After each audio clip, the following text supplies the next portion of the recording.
Hey guys, Dustin here, and welcome to another episode of Horroritis. So I've been gone for a while, like 2 years, a while. And if you want to know what I've been doing, I'll make a video on that. It should be linked below by the time you see this one. But what we're doing here today is we're talking about a short film from filmmaker Nicholas Michael Jacobs, who coincidentally is the reason that I am back right now. It seems like every time I step away from this channel for any large amount of time, I usually get an email from him saying, "Hey, I made a new movie. Do you want to check it out?" And of course, the answer to that is always, "Of course." So here we are. We're talking about Genevieve Rises. There's not a lot I can tell you about this one yet because it hasn't been released and they're trying to get it into some festivals. So once it gets into festivals, I guess we'll be able to talk a little bit more about it.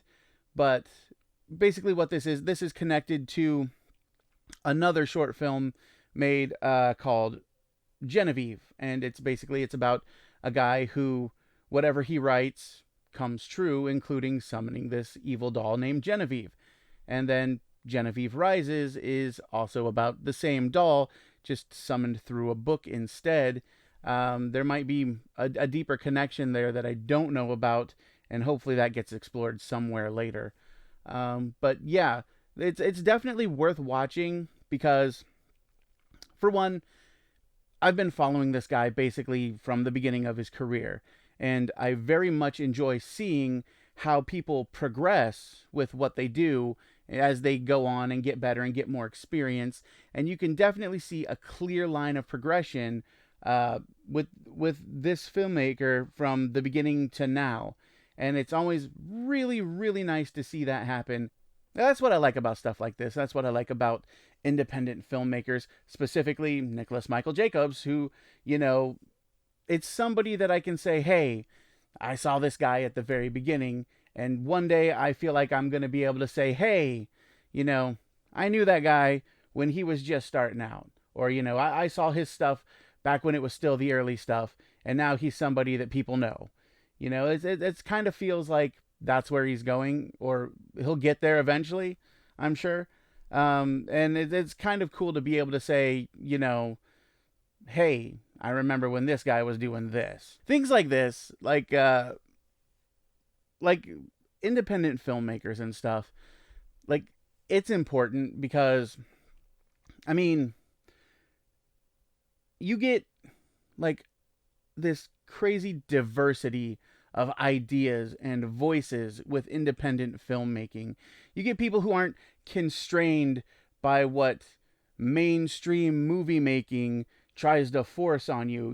There's things you can't do or subjects you can't tackle, or this won't make enough money, we think, so you can't put that in your movie. Independent filmmakers don't have to worry about this stuff, and they're able to push boundaries and try new things. And even if it's on a budget and it doesn't look like a Hollywood movie, it's a lot of times it's better in a lot of different ways because it can do things that big movies can't do, and it can tell stories that big movies aren't allowed to tell. And they come up with so many different ways to achieve things that would be just like, it would be nothing to accomplish if you had a massive budget. I mean, take Evil Dead, for example. They invented the shaky cam. Sam Raimi invented the shaky cam by putting a camera on a 2x4 and then just running with it. You can accomplish that now with, store bought stuff, just off the shelf, expensive equipment. But when they were making stuff like Evil Dead, they didn't have that. And that's why independent filmmaking is like super important. And that's why I follow people like Nicholas Michael Jacobs. So you should check him out because, I mean, one, his stuff is good. He's got some pretty good ideas going. I mean, you think about, oh, Killer Doll, whatever. It's fun. Watch it. Go back and watch all of his other stuff too. It's super good.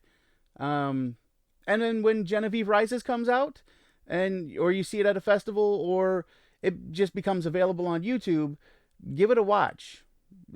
Show it to your friends. It's short. It's like 13, 15, 16 minutes long, something like that.